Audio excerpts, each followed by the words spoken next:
চলতি বছরের জুলাই মাসেই তৈরি হবে জুলাই সনদ, এমন লক্ষ্য নিয়ে রাজনৈতিক দলগুলোর সঙ্গে চলতি মাসে দ্বিতীয় দফা আলোচনা শুরু করবে জাতীয় ঐকমত্য কমিশন, যেখানে মুখোমুখি অবস্থানে থাকা বিষয়ে চূড়ান্ত সিদ্ধান্ত হবে। 24-এর উত্তাল জুলাইয়ে স্বৈরাচার শেখ হাসিনার পতনের পর থেকেই দাবি ওঠে পুরো কাঠামোর আমূল সংস্কারের।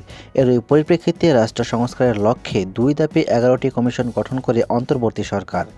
কমিশনগুলোর সুপারিশ নিয়ে জাতীয় ঐকমত্য গঠনের লক্ষ্যে প্রধান উপদেষ্টা ডক্টর মোহাম্মদ ইউনূসের নেতৃত্বে গত 15 ফেব্রুয়ারি জাতীয় ঐকমত্য কমিশনের কার্যক্রম শুরু হয়। রাজনৈতিক দলগুলোর কাছ থেকে লিখিত মতামত নেওয়ার পর গত 20 মার্চ থেকে এখন পর্যন্ত 30টির বেশি দলের সঙ্গে বসেছেন কমিশনের সদস্যরা। বিএনপি, জামাত, এনসিপি সহ বেশ কিছু দলের সঙ্গে বৈঠক হয়েছে একাধিক দিন। 5 সংস্থারের কমিশন নিয়ে আলোচনা চললেও সংবিধান নিয়ে হচ্ছে দীর্ঘ যুক্তিতর্ক।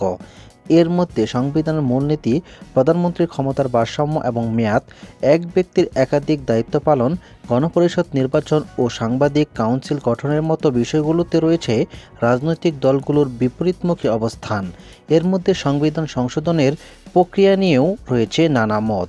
অন্যদিকে দ্বিপক্ষ বিশিষ্ট সংসদ নারী আসন বৃদ্ধির বিষয়গুলোতে নীতিগতভাবে দলগুলো একমত হলেও বাস্তবায়নের প্রক্রিয়া নিয়ে রয়েছে ভিন্ন মত। জন আকাঙ্ক্ষা বাস্তবায়নের রাজনৈতিক দলগুলোর আন্তরিকতায় আশা দেখছেন কমিশনের সহসভাপতি ডক্টর আলী রিয়াজ।